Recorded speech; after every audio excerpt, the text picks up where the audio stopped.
అంటే ఒకే ఒక్క మాటతో నిన్ను చంపేయగలంత ముఖ్యమైనటువంటి విషయం. ఎందుకంటే క్రీడలు మనిషిలో ఒక క్రమశిక్షణని, ఒక ఐక్యతని, ఒక చరిత్రకు కూడా పునాది వేసేటువంటి కార్యక్రమం క్రీడలు. ఈ సెల్ ఫోన్ యుగంలో క్రీడలు మర్చిపోవడం వల్ల ఎంత ప్రాబ్లం అవుతుందో మనం అందరం చూస్తూ ఉన్నాం. అయితే అదేవిధంగా ఈ స్టేడియం కూడా విపరీతమైనటువంటి చరిత్ర ఉంది. ఇక్కడ కూర్చున్న వాళ్ళందరికీ తెలుసు. ఆ రోజున ఉన్నటువంటి ముఖ్యమంత్రి గారు కాసు బ్రహ్మానంద రెడ్డి గారు చేసినటువంటిది. అన్న నందమూరి తారక రామారావు గారు ఆ రోజు ఈ స్టేడియాన్ని ఓపెన్ చేశారు 1983లో. అంటే ఆ రోజుల్లో అనేక మంది గొప్ప గొప్ప మ్యాచ్లు జరిగినాయి. కపిల్ దేవ్ కూడా ఇక్కడ ఆడారని చెప్తా ఉన్నారు. అజారుద్దీన్, ఇట్లా అనేక మందిని ఈ ప్రాంతం నుంచి దేశానికి పరిచయం చేసినటువంటి పరిస్థితి. అయితే గత 20 సంవత్సరాల్లో ఇదంతా పాడుపడటం కానీ, దీన్ని చేయడంలో కష్టం అవటం కానీ, నిధులు లేకపోవటం కానీ రకరకాల కారణాలతో ఆగిపోయింది. అయితే ఈరోజు మొట్టమొదటిసారిగా ఈ ప్రాంతానికి నేను వచ్చిన తర్వాత నజీర్ గారు దీనికి తీసుకురావడం 1-2 సార్లు దీన్ని ముందుకు చేయాలంటూ, అదేవిధంగా అసెంబ్లీలో మాట్లాడటం, మొట్టమొదటిసారిగా మీరు అందరూ కూడా ధన్యవాదాలు తెలపాల్సింది నజీర్ గారికి అని మీ అందరికి తెలియజేసుకుంటా ఉన్నాను.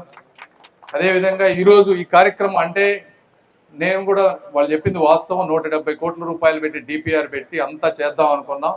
అయితే ఎంటైర్ ఇండియాలోనే ఉన్న బడ్జెట్ 2000 కోట్ల రూపాయలే ఉన్నాయి కాబట్టి గుంటూరుకి 170 కోట్లు ఇవ్వడం సాధ్యం కాదన్నారు. అందుకని మనం 14 కోట్లు తీసుకొచ్చాం. అదేవిధంగా స్టేట్లో రవినాయుడు గారు కానీ, స్పోర్ట్స్ అథారిటీ వాళ్ళు వీళ్ళు కూడా వర్క్ చేసి ఇంకొక 70 కోట్లు ఎన్నో 4 ప్రాంతాలకు తీసుకొచ్చారు. వాళ్ళకు కూడా ధన్యవాదాలు చెప్పాలి. ఎందుకంటే చాలా మంది కార్పొరేషన్ చైర్మన్లు పదవులు తీసుకుంటారు కానీ యాక్చువల్గా వర్క్ చేసే వాళ్ళు తక్కువ. రవినాయుడు గారు కూడా ఆ విధంగా అభినందించాలి. యువకులు ఎన్ఆర్ఐల దగ్గరికి వెళ్ళటం కానీ, సిఎస్ఆర్ ఫండ్స్ తీసుకురావటం కానీ, అదేవిధంగా ఢిల్లీ రిపీటెడ్గా రావటం కానీ, వచ్చి స్పోర్ట్స్లో ఆయన మార్కు చూపించాలని వారు కష్టపడతా ఉన్నారు. వారికి కూడా ప్రత్యేకంగా ధన్యవాదాలు తెలుపుతా ఉన్నాను. అదేవిధంగా భరణి గారి గురించి చెప్పారు. వారు కూడా యాక్చువల్గా నాకు 10 రోజులు పని ఉందంటే చేసేద్దాం సార్, ముందు తొందరగా అయిపోతుంది, వర్క్ అవుతుంది అని చెప్పి వారు కూడా ఈ కార్యక్రమాన్ని, అంటే ఇదంతా పాడుబడిన ప్రాంతంలో ఉన్నా కూడా కరెక్ట్ 1 వీక్లో అనుకున్న 1 వీక్ లోపే నీట్గా క్లీన్ చేసి ఇక్కడ శంకుస్థాపన చేశారు.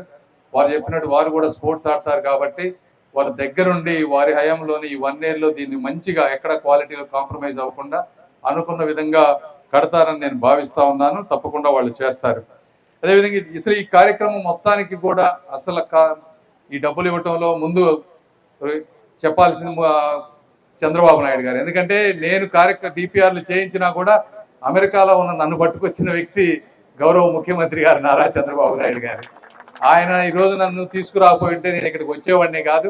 అదేవిధంగా మీరు చూస్తే అంటే కూటమి ప్రభుత్వం రాజకీయాలు ఉంటాయి కానీ ఒక సమగ్రంగా డెవలప్ అవ్వాలంటే కేవలం ఇంజనీరింగ్ ఉద్యోగాలు, సాఫ్ట్వేర్ ఉద్యోగాలు కాదు. ఈ రోజున టూరిజంని ఒక ఇండస్ట్రీ లాగా తీసుకుని 50,000 రూమ్స్ వచ్చే విధంగా టూరిజంని, ఈ విధంగా స్పోర్ట్స్ని ఎక్కడికక్కడ డెవలప్ చేసే విధంగా అనేక రకాలుగా గౌరవ ముఖ్యమంత్రి గారు కష్టపడతా ఉన్నారు. అందులో భాగంగానే మేము కూడా ఈ విధంగా వర్క్ చేస్తూ ఉన్నాం.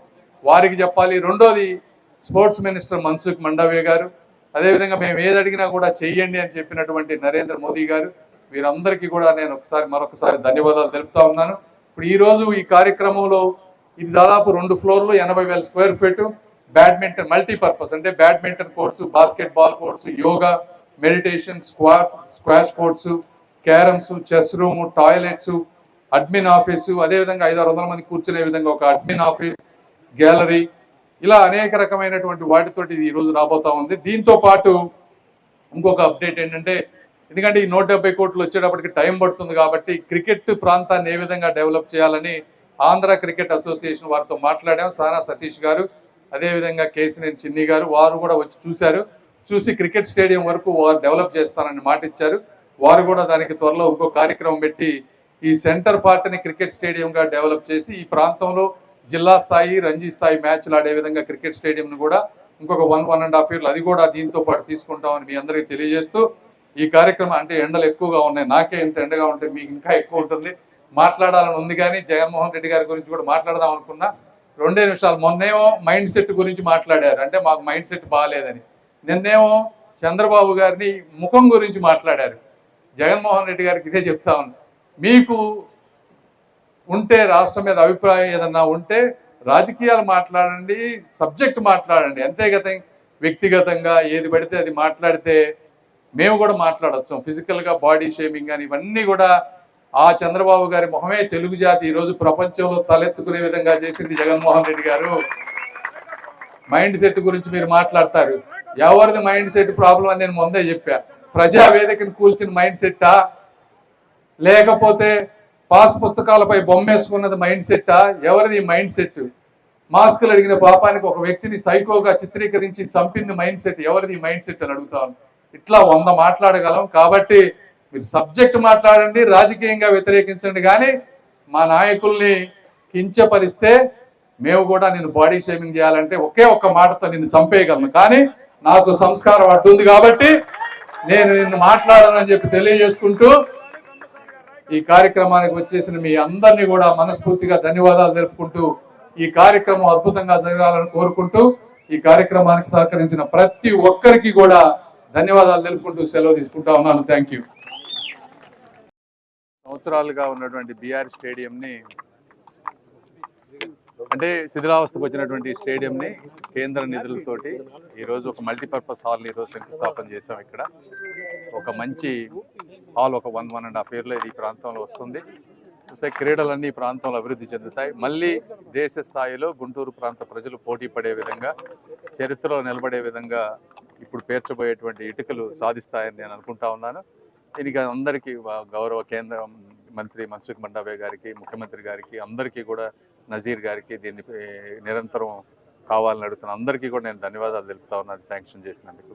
Thank you.